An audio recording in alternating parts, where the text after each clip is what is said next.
One of the most important events in the presidential election cycle is the Iowa caucuses. This year, the Democratic National Committee already changed their rules pertaining to this event by no longer making Iowa first in line during the primary lineup. This is upending a 50-year tradition.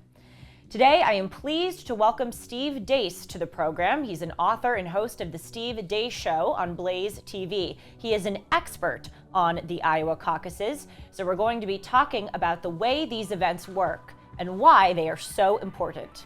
I'm Julie Hartman, and this is Timeless.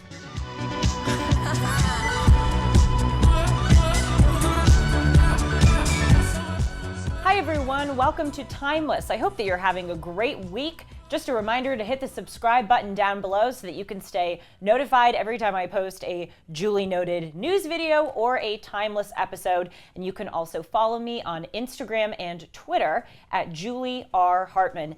Now, those of you that listen to the news portion, Julie Noted, of this show, you know that I have been talking about this recent announcement that I included in the introduction about the Iowa caucuses. Already, this event is going to look different this upcoming year for the 2024 presidential election cycle. Also, I am very happy to announce that I will actually be at the Iowa caucuses this year. And as I've been doing more reading, I have come to understand just how important these events are. And so I've decided to solicit the help of someone who knows about them way more than I do. As I said, this is Steve Deace. He's the host of the Steve Deace Show on Blaze TV. He is also an author of several books, including The Faucian Bargain, not the Faustian, but Faucian Bargain, excuse me. It's a hard one to pronounce. A Nefarious Plot, which also is the subject of a new movie that is out on Salem now, also in theaters, called Nefarious, with one of my good friends as an actor in it, Jordan Belfi. And his most recent book is Rise of the Fourth Reich, Confronting COVID Fascism with a New Nuremberg Trial, so this never happens again. Steve, welcome to Timeless. Thanks for coming on. You bet, Julie. Back in the day, I was syndicated by Salem, so happy to do it. Say hi to Phil Boyce and all the people there, and thanks for having me. Oh, I certainly will. So, as I said, I've been reading a lot about the Iowa caucuses, and I feel like the more that I read, the more that I get confused because it's so complicated. It seems that it's kind of governed by these Simon Says rules. Can you, they have those books, MacBook for Dummies, iPhone for Dummies. We have them in my house because my parents are so technologically challenged. Let's do a little bit of an Iowa caucuses for dummies. Can you describe what are the Iowa caucuses? How do they work? I think before we do that, we have to discuss why they matter. Because if you look at the historical context of Iowa, people say, well, Iowa doesn't matter. Well, our modern primary system really began in earnest in 1976. So I'm going to turn 50 this year. It looks like you're a lot younger than me. For those of us that are younger than boomers, the idea of not voting in primaries to determine party nominees for president seems like a foreign concept. But until 1972, these were largely decided at conventions in smoke-filled rooms by both major parties.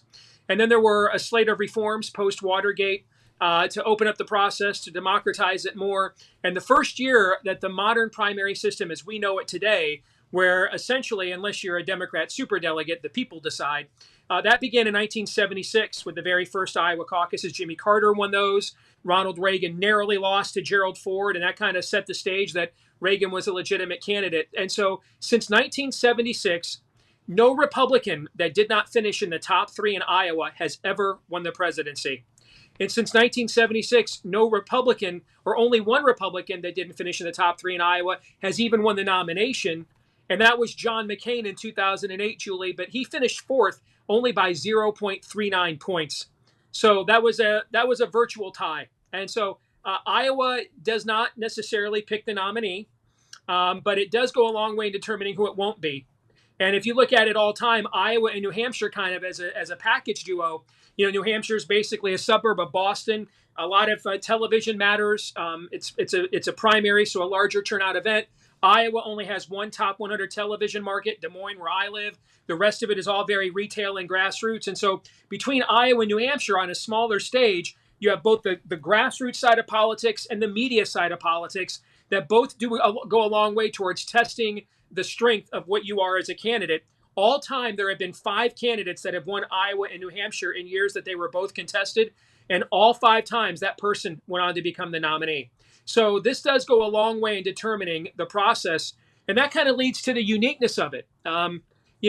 If you look at the way the caucuses work, what's the difference between that and a primary? The caucus, we vote the way that the founding fathers voted. If you go back to the founding eras of the country, landowners were predominantly only allowed to vote. So people who had skin in the game. And you would go to the courthouse, the church, an important person's home, and you would literally, stand up and give an account for why you're voting for this person, why others should follow suit. Everybody would agree, some form of rules of order. Everybody speaks for the same amount of time. And, then you took your vote, you took your tally. That's exactly how the caucuses work. So at a minimum, you're looking at a 30-minute commitment because every candidate gets a chance to have at least some time. Depending on where you're at and the size of the crowd, you could be there for 2 hours. And so that has a way of really winnowing down voters to really committed activists. You can't just stop in after work, go, wait 5 minutes, pull a curtain, fill out a bubble and walk out. You have to really be committed to the process. And so that's why both on the right and the left with Republicans and Democrats, typically the candidates that are considered the more principled, the more closely aligned with the grassroots in both parties, typically do better and overperform here. And I can just give you some math just to indicate, why Iowa is so hard to poll. Because in 2012, Rick Santorum's final margin in Iowa was missed by the Real Clear Politics polling average by over 8 points. That's a massive miss. In 2016, 15 or 14 of the last 15 Iowa caucus polls had Donald Trump winning by an average of 6 points. He lost on caucus night by 3.5 points. That's an over 9-point swing of miss. Why? Well, right now there are 668,000 registered Republicans in Iowa. The highest caucus turnout vote we've ever had was 2016 when 181,000 people voted. On top of that, you can be a registered independent in Iowa, change your party registration the day of, and then go vote in the caucuses. And what that means is already a scant percentage of registered Republicans are voting. On top of that, you now have to figure out who are the independents that are going to go in there and register Republican to vote, or Democrat as the case may be, although not this year, as you said. Mm-hmm. And so figuring out who it is that's going to actually vote is very hard. Trying to pinpoint who's going to actually turn out, show up, very hard. That's why the Christian community is such a huge factor in the GOP caucuses. Their level of commitment to activism. If you can get a key pastor on board, then he's going to bring 30, 40, maybe 400 people with him to the caucus site. And that's why I would not listen to what any national polls say. In 2008, there was a national poll about 60 days before the caucuses that had Hillary Clinton beating Barack Obama by 30 points. She lost Iowa and then lost the nomination. So I would just urge people to throw out your national news narrative. Iowans don't care. In this particular cycle, they don't care that Trump's up by 7,000 points in a Reuters poll. They don't even know what Reuters is. They don't care. They're not listening to any of that. Iowans take the process very seriously. They will have their own voice. They will make their own decision. And if you don't entertain them, if you try to act like you can go around them or it's a fait accompli, they will hurt you for it. And so Iowa has its own ecosystem, and it often will defy the national narrative. Mm. Often it was said that those who win Iowa get this kind of momentum. They get more money, donors, media attention, then they go on to the other primaries, and they carry with them the victory of Iowa, and it helps. To what extent is that true? Because you even just said in 2016, Trump, the winner, lost Iowa by 3 points. So how important really is Iowa, at least at the outset, at giving an indication of who might win the presidency or the nomination? I think, Iowa views itself, Iowans view themselves as not a kingmaker. Iowans just are, the whole Midwestern nice thing, Minnesota nice, Illinois nice, Iowa nice, well, outside of Chicago, Illinois nice. But Iowans would find it really unseemly if they get to go first in a state of less than 4 million people and selected the nominees for everybody themselves. They just would not be comfortable with that. And so Iowans view this as a winnowing process. Iowans like they get an up close look at the candidates more than anybody else does, because you have to campaign here retail. And, Trump, in 2016, literally had to land his plane in small town Iowa and get out and talk to people. And that's the beauty of our process. And so Iowa, that's why that top three is so important. Traditionally, there are three tickets punched out of Iowa. And if you're not one of those three tickets, as I pointed out here at the top, chances are you are never going to be president. Chances are you're not even going to be the nominee. So being in that top three matters a lot. And Iowans, well, and the other reason why is, when you go to the caucus site, a lot of people have two or three choices, and then they want their vote to count. And so you might be fourth or fifth in the race, but when people go to their caucus site, they can see you have no chance to win, and they move to their second or third choices. Sometimes the best place you want to be in Iowa is the number two choice of everybody, depending on how competitive the race is, within a top 4 or 5. And so if you're one of those three tickets punched out of Iowa, then you do get the momentum that you are talking about. If you don't, you're not. Mm. You mentioned earlier that the caucuses are run by parties, which is important. And I think it's interesting that for 50 years, this has been the first place site of the primary season, because it seems like it gets the energy up. Mm-hmm. You see videos of the Iowa caucuses and people are in gyms and they're going to different sides of the gyms and depending on who they vote for, and they're talking with bullhorns. It just seems very enthusiastic. As you said, they're not just going into a booth and bubbling in their candidate.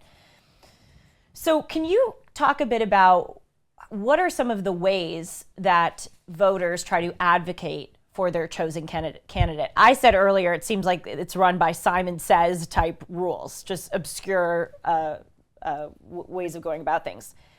What is the primary organization of the advocacy of the constituents? Well, for many years in Iowa, we had the straw poll, and it was a phenomenal event. And it was kind of the pre-caucus. It was a way to test organically what kind of organizational strength candidates were able to generate on their own. And that kind of would weed out the audience, weed out the candidates themselves. You would have at least one candidate drop after the straw poll in August every single time. The party establishment, they didn't like the fact that their kind of candidates kept losing. They didn't like the fact that candidates like Mitt Romney kept losing to people like Mike Huckabee in straw polls. So they got rid of it. And so what we have now, what's taken its place in the last two cycles, or the last cycle, is what's called the Family Leadership Summit. And the activist in Iowa whose endorsement is the most coveted of anybody in the caucuses, he's been undefeated, I think, the last 4 caucus cycles, is my good friend Bob Vanderplots, and his organization called the Family Leader. And so they put on an event in that same spot of the straw poll now in August, but it's not a straw poll. It's more of a forum. It's the first chance that a lot of candidates get to speak to the largest gathering of evangelicals in Iowa the entire cycle and kind of make their pitch and generate a lot of buzz. And then from that point forward, your job as a campaign is to try to line up these activists. Right now, the average Iowan is not paying attention, and the average New Hampshireite's not paying attention, and the average South Carolinian's not paying attention. The activists are paying attention. So right now, it's about winning the activist. This is kind of the pre-caucus now. Finding the people who will be my precinct chairs, who will be my county chairs, who are going to be people that when they call a neighborhood, they can get 5, 10, 15, 20 people to come to a caucus site because of their reputation and the relationships they have and the credibility they have built. And a lot of those times they're going to come. A lot of times they come from the churches, which is why the Leadership Summit is so key, because there's going to be about 1,500 evangelical activists sitting in that room all day long, listening to candidates on July the 14th. And they'll probably have maybe they'll be committed, maybe not. They'll probably everybody in there will at least have it narrowed down to a few they're looking at. And then your job as a campaign is to get out and reach those people the minute they leave, and throughout the next couple of weeks to try to line them up, because that goes a long way in terms of building the organization 99 county wide that it takes to win in Iowa. You said that in 2008, Hillary Clinton was slated to win Iowa, and then she famously lost to Barack Obama. My understanding of that was that her campaign did not understand the exact way that delegates are allocated. What are some mistakes that campaigns make during the Iowa caucuses? And then on the flip side, what could a campaign do really well in order to win? Well, we have a unique dynamic this year because there has been a lot, just like there is right now in the Republican Party nationally. For many years in Iowa, there's been a big division between the governing Republican class and the activist Republican class. And typically for activists, Julie, there's two kinds of Republicans you vote for: the ones that are one of you, and then the ones that aren't one of them. If you know what I'm trying to say. All right, they might not be one of us, but at least they're not a communist like one of them. So a lot of those, at least they're not one of those communists, have been most of the Republicans that have held major office in Iowa for the last 2-3 decades. But for the first time in maybe since the 80s, there's actually relative peace between the activist Republicans and the governing Republicans. Our governor, Kim Reynolds, has moved the state decidedly right the last few years. And the legislature has moved right with her, and the activists adore her. And at the very least, they are tolerating their Iowa legislature, and in many cases, they are actually enthusiastically supporting it. So in any other previous cycle, I would tell a Republican who came to Iowa, don't bother lining up legislative endorsements. Activists don't care. But in this particular cycle, now if I was in a primary, I would do that, right? It's a bigger turnout election. I want to reach the widest audience I can. I want the broadest messaging I can. But it's a caucus. It's activist driven. So if I'm just voting for my legislature because they're the lesser of two evils, not because I'm necessarily for them, I don't necessarily care what kind of Republican presidential candidate they like. In fact, their endorsement might hurt you because I'm like, well, if that squish likes you, then I certainly wouldn't, right? But now that there's relative peace and harmony amongst the Republican governing and activist classes, I think for the first time, legislative endorsements, major candidate endorsements matter. I'm not sure our governor, Kim Reynolds, will endorse. I'd be surprised if she did. But if she did, obviously, she would compete with Vanderplots for the most important endorsement in Iowa, for sure. So this year, as we have said now 3 or 4 times in this interview, the DNC is kicking back Iowa, Hold on, that may not be done with yet. And so the DNC is trying to do that. But the problem is New Hampshire has a law that says by law it has to go first. And so there's going to be a first in the nation New Hampshire primary. Now, the DNC may try to strip them of their delegates. We shall see. But based on watching that, there's a lot of talk here in Iowa that Iowa Democrats may follow suit. And that Iowa Democrats may say, screw that. We're going to go first then, too. And if they want to strip us of our delegates, so be it.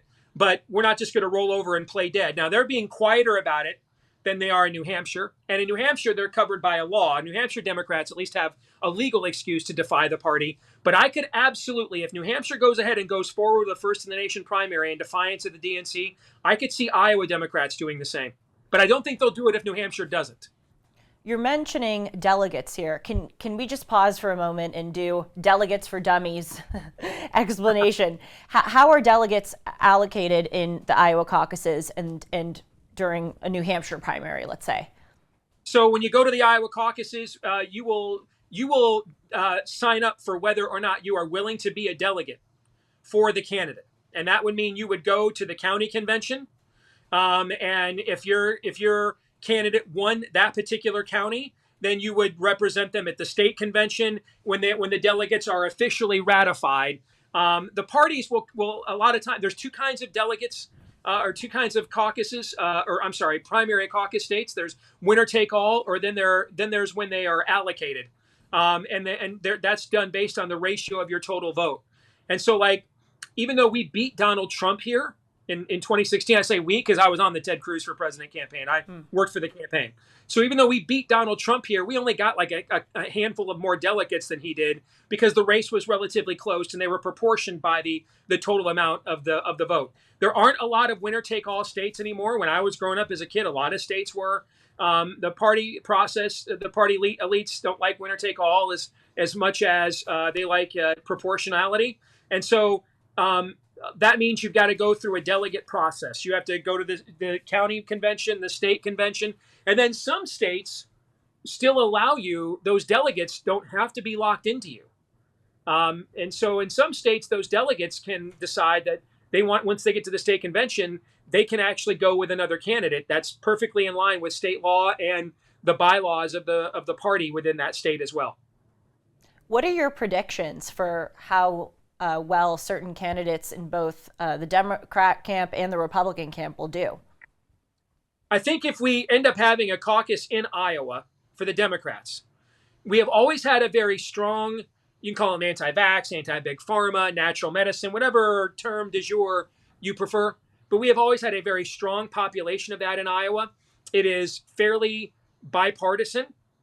The same kinds of a lot of the lefties that go to a place like Grinnell College, which is the Democrats' version of Hillsdale, that don't trust corporations, are the same kind of people that don't trust big government, like Christian homeschool parents, and don't want to put 28 vaccines in their kid before kindergarten. And so, if Bobby Kennedy comes here and we have a caucus, I think he could do surprisingly well. I think that could also very much favor Ron DeSantis as well, because he is seen as the more anti-COVID crusader based on what he did in Florida. Trump is popular here. He's done something that no Republican president has done since Reagan. He won it in consecutive general elections. But the kind of popularity Trump has here, it's not the same as like he would have in a Mississippi. Like, he's very popular here, but the popularity is because they like his policies, they like his trade policies. Iowa farmers are not fans of signing our sovereignty over to China, for example, but they respect his policies. It's not like they're with him as a brand and he can take whatever position he wants and they'll follow him out on Park Avenue where he can shoot somebody, as he once said in Iowa, actually. And that's why, even though he's won here as a president, I think Ron DeSantis absolutely has a fighting chance here based on what I'm seeing from the organization that he is building. I think if Ron DeSantis does not win here, he's probably finished. But that also throws in all the legal questions surrounding Trump that we're probably 6 to 12 months away from completely getting the answers to, and how much that impacts the process. I will say, for right now, Iowans like both men a lot, are very open to both men. There's a lot of energy for both men on the ground, and I think if the caucuses were held today, I think Trump would win, but I think it would be way closer than any of the current polling that you are seeing. I think DeSantis would have a much stronger finish than people are assuming. Finally, you've been to the Iowa caucuses many times. What is it like? What do I have to look forward to? Is it just so full of energy and fun, or is it stressful and confusing? The one thing the Democrats do that I wish we did on our side is, you have to reach a threshold, and they'll eliminate people. So the party of everybody gets a trophy doesn't do politics that way. If you don't meet a minimum threshold, your candidate is thrown out, and then you've got to pick another candidate on site. I wish Republicans did that. That would add to the energy level. I think that the energy level depends both on the overall energy and environment of the cycle and surrounding the candidates. There was a ton of energy in 2016. You had 23 candidates. By the time we got to the Iowa caucuses, we were down. We still had 16. People who are former governors, senators, current senators, big personalities like Trump. So there was a ton of energy and excitement. Right now, I think there's a ton of energy, but the excitement is, I think, right now muted. Wondering, a simple question, is Donald Trump going to be in prison? I mean, given what Democrats are trying to do, what does that look like? And I think Iowans are very aware of the seriousness of the stakes of what we're playing for right now, given the existential brink we're on as a country at the moment. You were on a panel, I think it was 7 years ago, on PBS's NewsHour with Judy Woodruff. And you said you issued a warning to the other side. It was shortly after Trump was elected. And I think you said something like, be careful not to take your political opposition too far and try to delegitimize him or make it impossible for him to govern. You foresaw it. You foresaw all of it. We've again, I think this is where the difference in our ages. I grew up in an era where both parties originally did kind of control and police each other, meaning the nature of a duopoly. And I mean, I would be frustrated at times as a conservative that the Republican Party wouldn't move more right.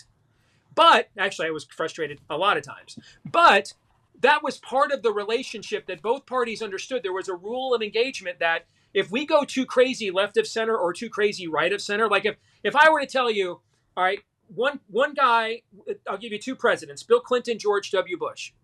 One guy signed the Defense of Marriage Act. One guy balanced budgets. and the other guy came up with the 3 strikes and you're out crime bill and said you had to be off of welfare in 6 months or they would take it away. You'd probably tell me that was George W. Bush's platform. Wrong. Bill Clinton did each one of those 4 things. And so in the era that I grew up in, both parties kind of understood that if they went too far one way or the other, they would get punished by the success of the other at the ballot box. Democrats the last few years allowed their hatred of Trump to completely abandon that. And they don't care what polls say. They don't care how many elections. I mean, the Democrats had virtually the exact same skin majority in the Congress that Republicans have now. They impeached Trump over something that turned out to be true anyway, Ukraine. I mean, they don't care. And I think they are greatly more radicalized than ever. And I think they are radicalizing the Republican side as a result. And I think you still, though, have a lot of Republicans in Washington that still want to pretend like it's 1998 and we're still playing within this left of center, right of center nexus, and we can't get too nuts or we lose. And a lot of the Republican base is extremely frustrated by that because they see how much more radicalized Democrats are. And I think, Julie, if you go back to 2016, 23 candidates in that race, 70% of the total primary vote went to Donald Trump, who had never held elected office before, and Ted Cruz, who had been senator for only half of a term. The 2 largest outsiders got 70% of the vote in a 23-person field. Now, do you think our base is more or less radicalized now than they were in 2016? The answer is clearly more. And that's why there's really only 2 candidates that matter in this race right now. Trump and DeSantis. They're the only 2 candidates that anybody thinks represents any form of true opposition to Democratic radicalism. And everybody else running is frankly wasting their time. Well, I would say you know a bit about this topic, huh? Yeah, I've covered it a little bit over the years, yes. Your command of knowledge is astounding and very helpful. Thank you, Steve Deace, for coming on to the show. As a reminder, he's the host of the Steve Deace program on Blaze TV, and you're going to be seeing him a lot on your TV screens during the Iowa caucuses. He is the guy to interview on this subject. Thank you again for coming on to the program. It was my pleasure, and thank you very much. And thanks, you guys have been great hosts for Nefarious on Salem Now, and it's been very successful. So that's my movie. So I'm very excited and very honored. Thank you. I'll see you in Iowa. You will. Hopefully Thank you, Julie. It won't be too cold. It'll be cold, so prepare yourself. See you then. Thank you all so much for joining me today. I hope that you enjoyed that interview, and stay tuned to this channel because, among other things, I am going to the Iowa caucuses, as I said, and I will be giving you updates from what's going on there. I will also be providing updates via the radio to the various Salem radio hosts, whether it's Sebastian Gorka, Charlie Kirk, or Dennis Prager, talking about what's going on in Iowa. And I will see you all soon for more Timeless episodes. Take care.